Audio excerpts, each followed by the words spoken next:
Bonjour à tous, j'espère que vous allez bien, je suis contente de vous retrouver pour ce nouvel épisode de mon podcast créatif et nous allons parler de tricot, de couture, de lecture et d'activités enfants. Voilà, j'espère que vous allez bien, j'espère que vos proches aussi vont bien, que ce soit au niveau de la santé mais aussi que vous arrivez à vous adapter à cette période vraiment particulière. Hein. Le confinement était déjà particulier, ce déconfinement l'est tout autant. Hein. On sort dans un nouveau monde quelque part, donc voilà, j'espère que vous vous y faites et que votre quotidien n'est pas trop compliqué. Voilà, donc de notre côté...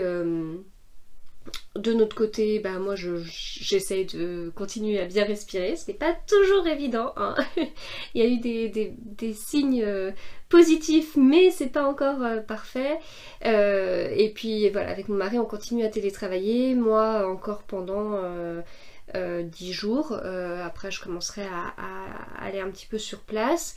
Et puis mes deux grands ont repris l'école et ma dernière ne reprendra pas avant le mois de septembre. Voilà, donc voilà comment ça se passe et mon mari sait pas encore quand est-ce qu'il le reprendra vraiment sur place. Voilà, donc on s'adapte, on vit au jour le jour un peu comme tout le monde et puis voilà, et puis on a des masques et puis on sort avec nos masques et puis voilà, on va falloir s'y faire.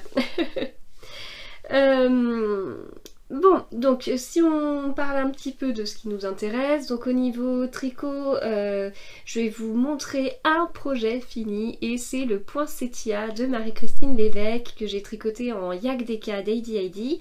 Voilà, je vais vous parler uniquement de ça en tricot parce que je pense que ce sera déjà pas mal hein, dans ces épisodes, vous savez, qui normalement doivent être assez courts. Je pense que rien qu'avec ce pull, la partie tricot va être bien remplie.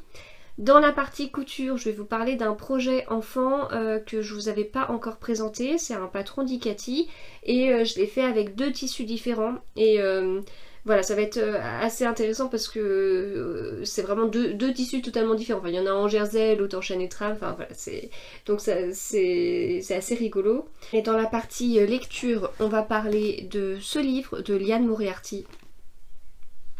Coup de cœur. Vrai coup de cœur. Et puis enfin dans la partie enfant je vous parlerai de mes petites surprises en papier.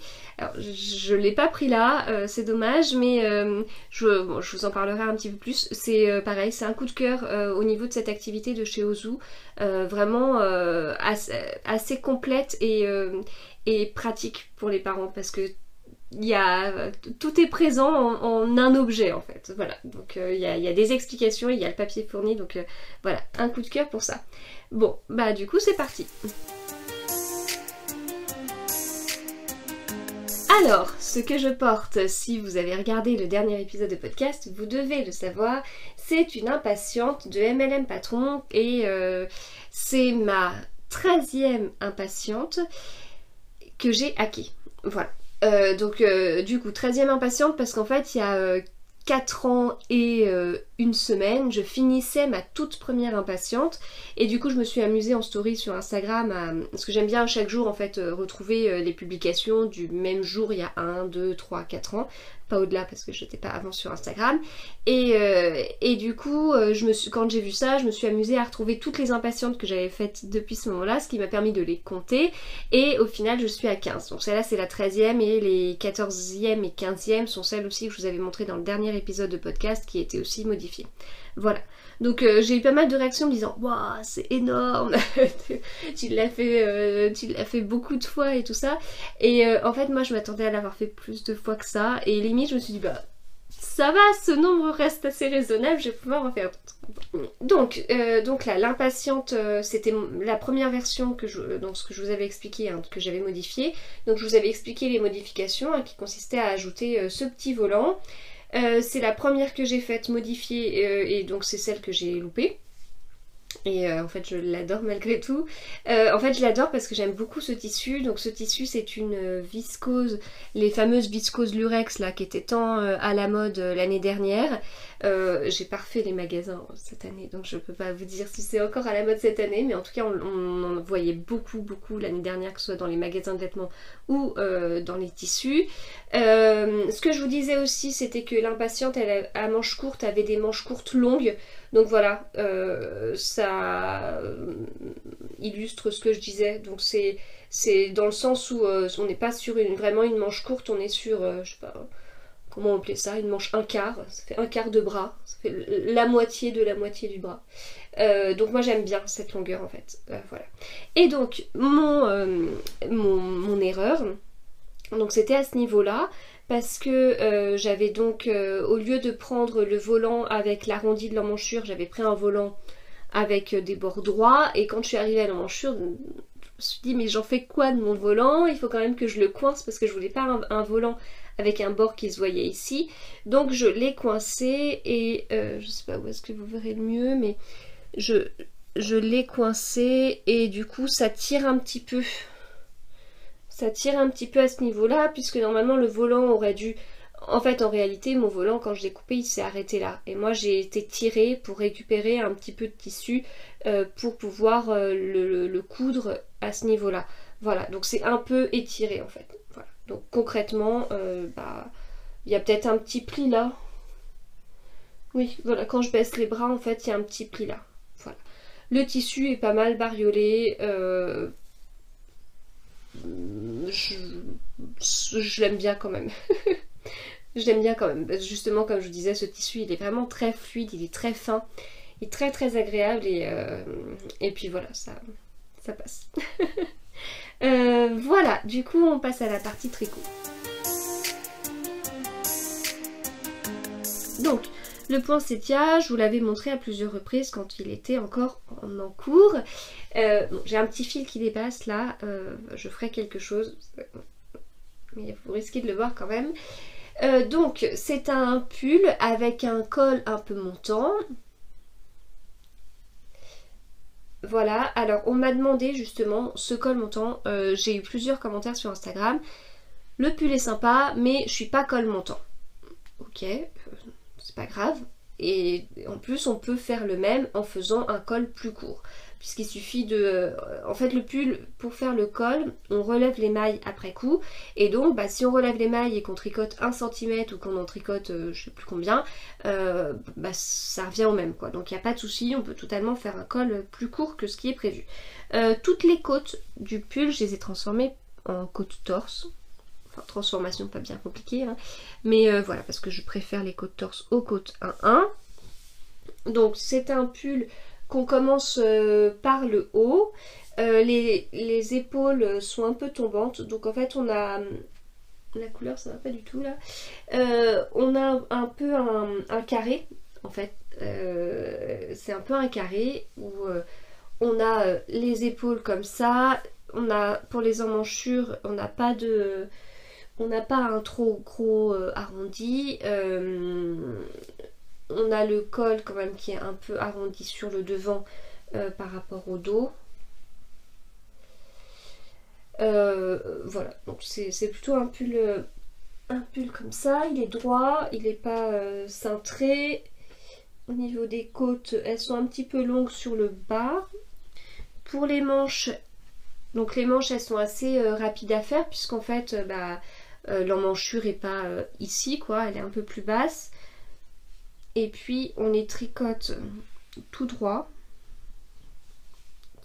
Oui c'est ça, je me trompe pas. On les tricote tout droit avant de faire des diminutions et de faire des côtes assez longues.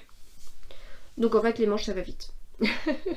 Pour les personnes qui n'aiment pas les manches, ça va assez vite en fait. Et puis, moi j'ai tendance à tricoter les manches sans réfléchir en fait. Je tourne parce que les manches c'est vraiment ce qu'il y a de parfait quand on lit. Et le fait qu'il n'y ait pas de diminution, ça m'a bien arrangé parce que je suis pas obligée à chaque fois de relever la tête de mon livre pour me dire alors combien j'ai fait, j'en étais à 5 rangs, il m'en manque tant. Et puis en réalité de louper des rangs de diminution, enfin bref. Voilà. dans les petits détails qui sont vraiment sympas sur l'épaule, pardon. Je dis vraiment n'importe quoi ce matin. Sur l'épaule, on a cette espèce de rang de maille en vert. Donc c'est assez sympa en fait. C'est vrai que souvent on essaye de faire en sorte que sur les épaules ce soit le plus discret possible entre toutes les méthodes qui existent, rabattage à 3 aiguilles, un grafting, la couture si on tricote en morceaux, enfin voilà. On essaye vraiment de faire des trucs très discrets et en fin de compte, jouer avec ça, enfin j'ai bien aimé en fait, ça change. Ça change et c'est sympa, enfin visuellement c'est sympa. Dans les autres originalités et les détails, il y a la maille sur le côté. Voilà, les côtés sont comme ça. Donc de la même façon, un petit fil. De la même façon, sur le côté, ça aurait pu être tout simple, une couture propre si on tricote en morceaux, une fausse couture, ce qu'on voit aussi beaucoup, moi j'aime bien aussi les fausses coutures, ou tout simplement droit, enfin continuer notre jersey en droit en fait, voilà, et non en fait, il y a cette originalité, ce petit détail, et j'aime vraiment beaucoup parce que ça change.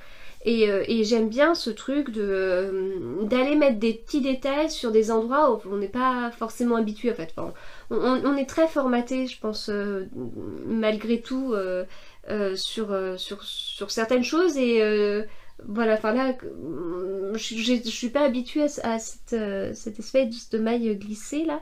Et du coup, j'aime bien. J'aime bien, ça change.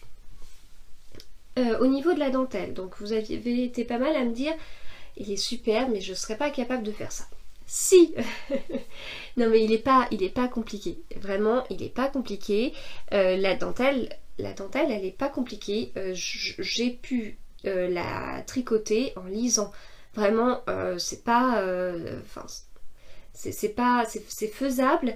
Le seul truc c'est que quand on lit il y a beaucoup de nops à certains endroits, donc du coup soit on s'interrompt, je crois qu'au bout d'un moment j'ai quand même réussi à faire mes nops en lisant, mais pour être sûr de bien piquer et tout, bon, y a peut-être ce truc là qui demande un peu, enfin qui demande de l'attention, c'est-à-dire qui demande juste un regard sur ce qu'on fait, mais voilà, sinon on retient très vite la dentelle parce que c'est un jeu de jeté, et ce jeu de jeté est décalé, même c'est un jeu de double jeté qui est décalé d'un en un à tous les 2 rangs. Parce que c'est une dentelle qui se tricote tous les 2 rangs.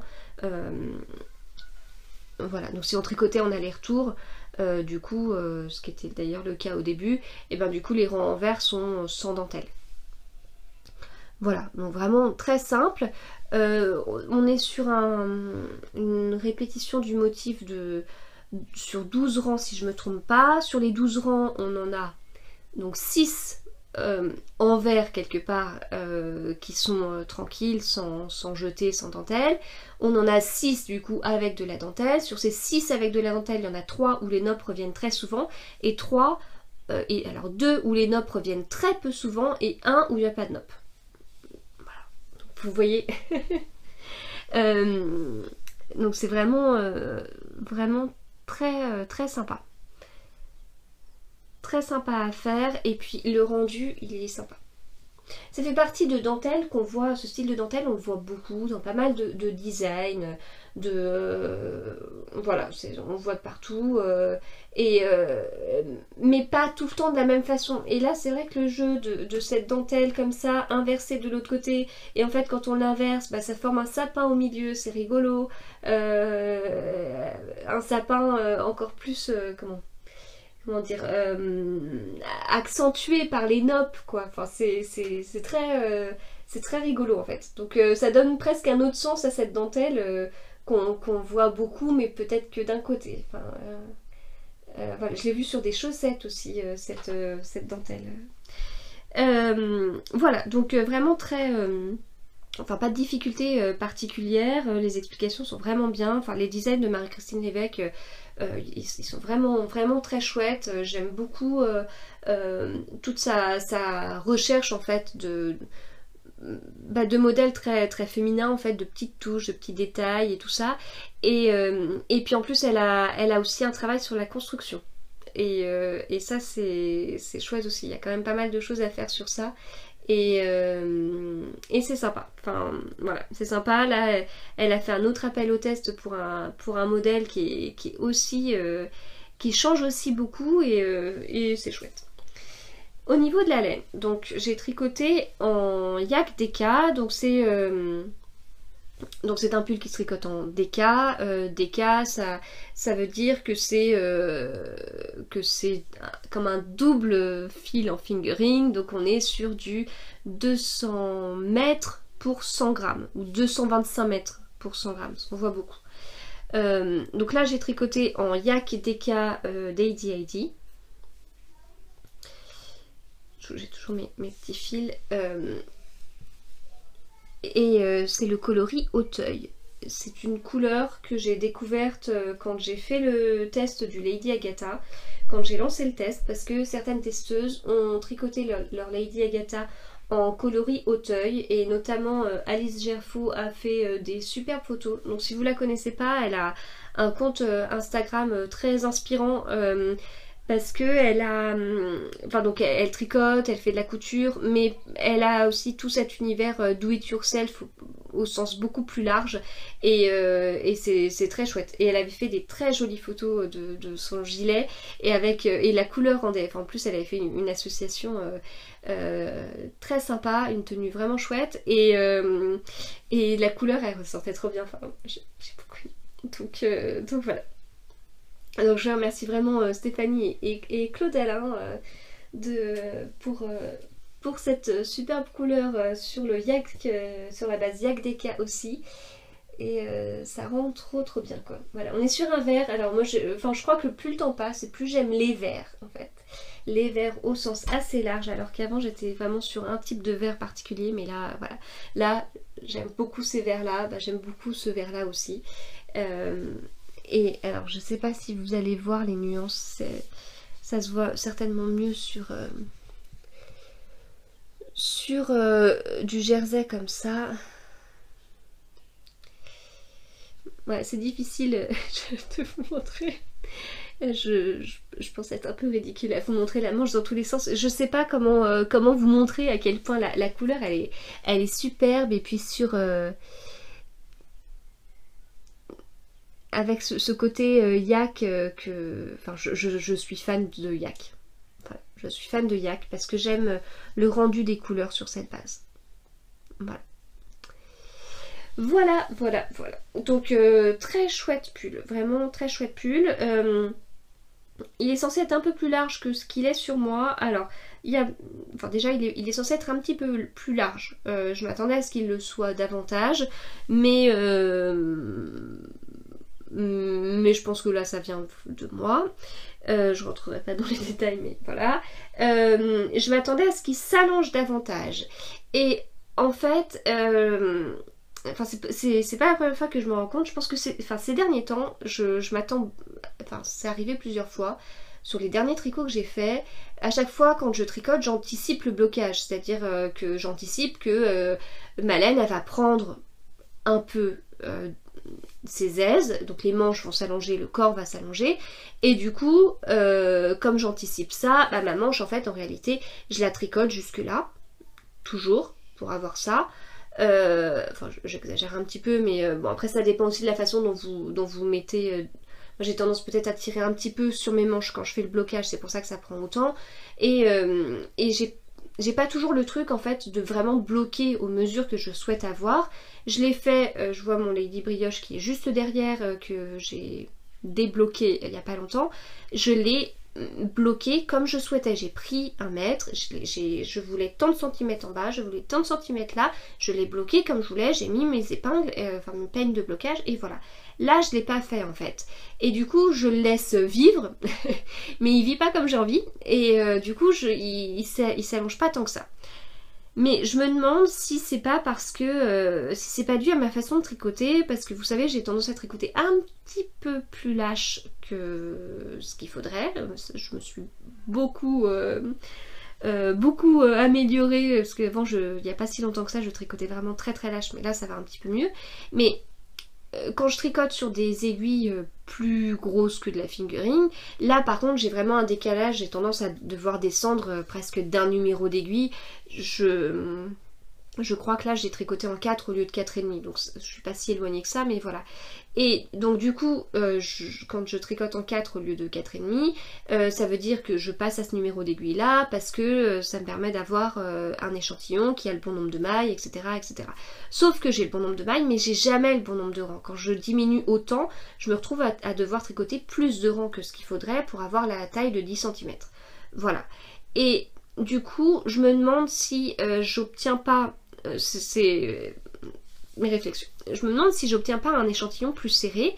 Donc en largeur, ok, je suis comme il faut, mais en réalité, il me faut plus de rangs. Donc en fait, mon rendu est peut-être plus ramassé sur la hauteur en fait. Et du coup, quand la laine elle est bloquée et qu'elle peut gonfler, je me demande si moi je n'empêche pas le gonflage de la laine à cause de ces échantillons là. Voilà, et du coup ce qui ferait que ça sert à rien d'anticiper que mon pull il va prendre X centimètres parce qu'il ne les prendra pas, je lui laisse pas l'occasion de le faire. Sauf si vraiment je bloque avec des peignes de blocage. Voilà, je ne sais pas. Voilà, donc en tout cas pour la partie tricot, un nouveau pull, un nouveau gros pull pour l'hiver prochain. On passe donc à la couture. Partie couture, je vais vous parler donc du haut hibiscus d'Icati qui est un haut pour les petites filles qui est très mignon. Donc c'est un haut qui a des volants et ici je l'ai fait sans manches mais on peut ajouter des manches et normalement dans le dos il est tout boutonné. Et alors moi j'ai fait deux versions, donc une comme ça en broderie anglaise et une seconde en jersey. Et dans les deux versions, eh bien je n'ai pas boutonné dans le dos. La première que j'ai faite c'était celle-là. La tête de ma grande passait. Non, je sais même plus si c'est la première que j'ai faite. Enfin, j'en ai fait une, la tête passait et donc je me suis dit bah je vais pas m'embêter à mettre des boutons si la tête passe. Voilà, donc vraiment c'est un modèle très sympa. Pour la version en broderie anglaise, donc là c'est une broderie anglaise des coupons de Saint-Pierre que j'avais acheté lors de la foire au coupon l'année dernière. Donc au niveau des volants j'ai fait un ourlet rouloté à la surjeteuse. Ma grande voulait ajouter un passepoil, et là il tourne à l'envers, un passepoil doré que j'ai acheté je sais plus où, mais voilà c'est des passepoils certainement mondial tissu d'ailleurs, des passepoils assez classiques.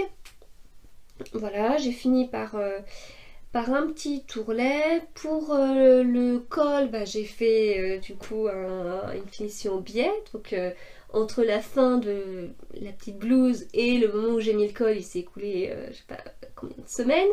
Et puis là, tout à l'heure, je me suis résolue à finir les manches aussi parce qu'il fallait bien finir ces petites manches. Et là, j'ai pas voulu mettre de pied. Donc en fait, j'ai juste surjeté le bout. J'ai fait un simple rentré. Et puis je me suis dit que de toute façon, ça irait très bien puisque sa manche, on ne la verra quasiment pas. Voilà, le tout c'est que ce soit quand même terminé. Donc voilà, donc très très froufrouté, hein, comme vous pouvez le voir. C'est vraiment des grands froufrous. Donc j'aime beaucoup, hein, j'aime vraiment beaucoup. Je voudrais la même pour moi. J'aime vraiment beaucoup. Et donc pour la version en jersey, donc de la même façon j'ai fait un ourlet rouloté à la surjeteuse, mais ça roulotte bien sur le jersey. Donc là on est sur un jersey glitzer pupi. Hop, donc c'est toujours de la marque Icati, donc Icati taille grand, hein, faut le savoir. Donc là ici elle n'a pas voulu de passepoil en plus. Et puis voilà, comme je vous disais, hop, dans le dos, un petit coup de repassage. Dans le dos, c'est pas boutonné. Ici, donc j'ai fait mon ourlet à l'aiguille double en bas. Pour le col, j'ai juste fait un simple rentré et de la même façon pour les manches, j'ai juste fait un simple rentré. Voilà. Et puis bah j'ai pas surjeté, c'est du jersey, il n'y a pas besoin.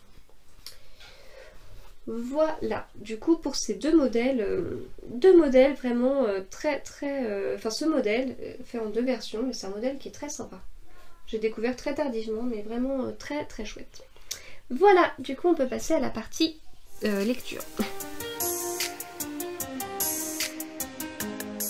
Partie lecture, je voulais donc vous parler de ce livre, hop, je cache le titre, Petit secret, grand mensonge de Liane Moriarty, un gros coup de cœur. Donc je vous avais déjà parlé du secret du mari, que j'avais beaucoup aimé, mais il manquait un petit truc en fait, il manquait un petit truc parce que ce fameux secret...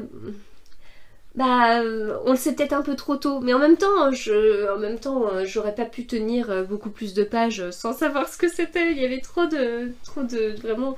Enfin, Le secret du mari, c'est l'un des seuls livres où, je vous l'avais pas dit, mais j'ai été quand même regarder le secret avant d'arriver aux pages. En fait, il y avait un chapitre par personnage. Et en fait on savait que ça allait être révélé dans le chapitre d'après avec ce personnage, sauf qu'on avait le chapitre avec le personnage A, puis ensuite le chapitre avec le personnage B, personnage C, puis à nouveau personnage A. Et du coup à la fin j'avais tellement envie de savoir que j'ai sauté les autres chapitres, j'ai été lire vite fait les premières lignes avant de reprendre, etc. Donc ça m'arrive jamais. D'habitude je peux pas faire ça, enfin je peux pas casser un suspense comme ça, mais voilà, là je l'avais fait. Et globalement au niveau quand même du nombre de pages, on le savait peut-être un peu tôt. Puis, enfin il était très bien, mais il était pas... il manquait un petit truc, et vraiment là je trouve que celui-là, mais c'est un énorme coup de cœur. Un énorme coup de cœur. Donc là on est sur un livre de 570 pages et quelques, il se lit très vite. Du style 48 heures quoi, enfin c'est vraiment, on se prend tout de suite, enfin il y a pas, si vous n'êtes pas grand lecteur ou de toute façon vous commencez à lire un chapitre et vous êtes déjà comme aspiré dans l'histoire en fait. On n'est pas non plus dans un thriller, mais vraiment on est dans un livre très prenant avec beaucoup de petits secrets. On suit trois femmes, c'est un peu le même style que le premier, on est un peu dans cet univers Desperate Housewives. On a trois femmes, trois mères qui ont leur famille, etc. Donc qui gèrent leur famille différemment, qui donnent l'impression aux gens de gérer d'une certaine façon et qui en réalité gèrent totalement d'une autre façon, parce que, encore une fois, c'est un livre qui montre que les apparences sont vraiment trompeuses et on se fait tout savoir, je pense. Même si on sait très bien, on a conscience de ça, on fait attention à pas juger trop vite, etc. Mais ça nous arrive quand même de nous faire avoir sur des jugements un peu trop hâtifs, et là ça nous donne une leçon. Il est bien fait aussi parce que dès le début, on sait qu'il s'est passé un drame. Voilà, on sait pas quoi, donc ça se passe à un certain moment. Voilà, le premier chapitre, il s'est passé un drame. Et puis la fin du premier chapitre, ça donne l'impression d'être un interrogatoire des personnages qui étaient présents à ce drame. En fait, on ne sait pas ce qui s'est passé. On sait pas, on sait juste que y a quelqu'un qui se dit tiens, faut appeler la police, etc. Un truc entre des parents, on sait pas quoi. Et ensuite, on passe au chapitre d'après, qui s'est passé 6 mois avant ce drame.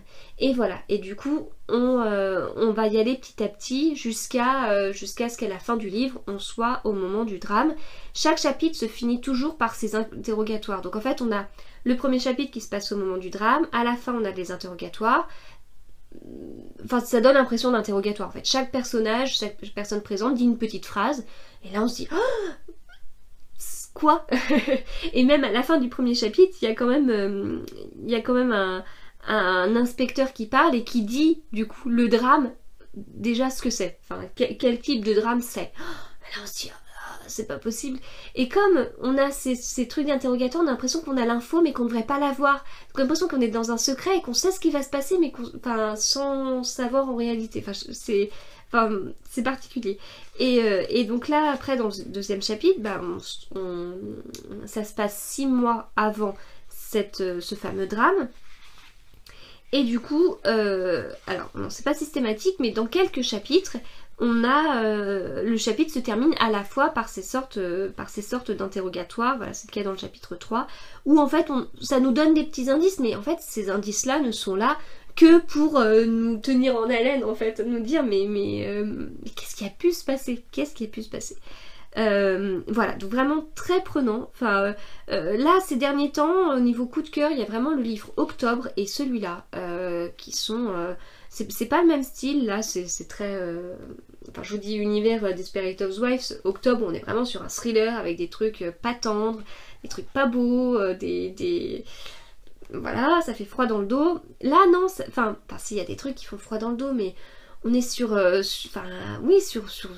des jugements hâtifs, sur des secrets de famille, sur des trucs, on se dit mais comment à leur place je pourrais gérer le truc. Des fois on est énervé pour les personnages parce que c'est tellement bien décrit qu'on arrive vraiment à se mettre à leur place et à avoir les sentiments qu'ils peuvent avoir. Enfin, je sais pas comment expliquer. Enfin, vraiment très très bien.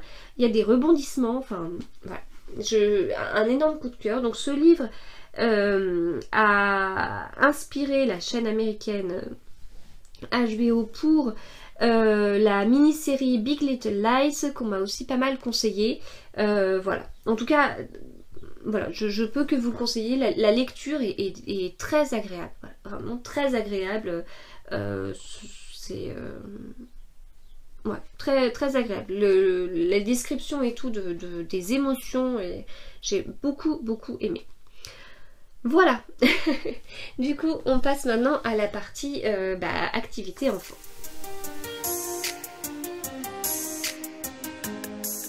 Alors, nous allons parler de mes petites surprises en papier de chez Ozu, qui est une sorte de gros cahier à spirale. Et à l'intérieur de ce gros cahier, on a plusieurs activités qui sont proposées. Donc, si je prends un peu au hasard une activité, on a par exemple donc là des masques, un masque en plume. Donc, on nous explique les différentes étapes pour pouvoir réaliser le masque.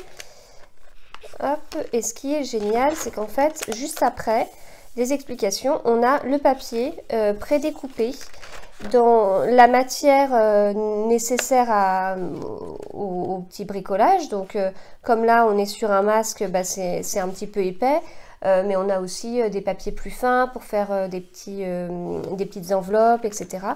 Et voilà, donc je trouve ça vraiment pratique parce que de mon côté, des livres un peu de pliage, voire même d'origami pour les enfants, j'en ai, mais il faut toujours trouver le papier, on n'y pense pas toujours quand on va dans un magasin de papeterie ou autre. Enfin voilà, il y a toujours un problème de synchronisation entre le moment où on veut faire l'activité, le matériel, etc. Que là, voilà, c'est vraiment tout en un, c'est très pratique pour moi en tout cas, de tout avoir au même endroit. Et puis comme je vous dis, d'avoir le papier qu'il faut pour le bricolage, quoi. Voilà, donc c'est à partir de 7 ans, mais bon, mon fils de 6 ans arrive très bien à s'en sortir, et c'est au prix de 16,95 €, et donc là vous avez tout ce qu'il est possible de faire, voilà, puis on va voir de toute façon un petit peu plus en détail quelques-unes de ces activités. Donc là c'est pour faire une petite enveloppe en forme de cœur, le papier est assez fin. Tu arrives? Il faut pas bien, il faut pas déchirer. Ouais, donc du coup les formes sont déjà prédécoupées et avec des designs assez chouettes. C'est un grand cœur. Ouais, c'est un grand cœur. Et ça c'est un petit cœur.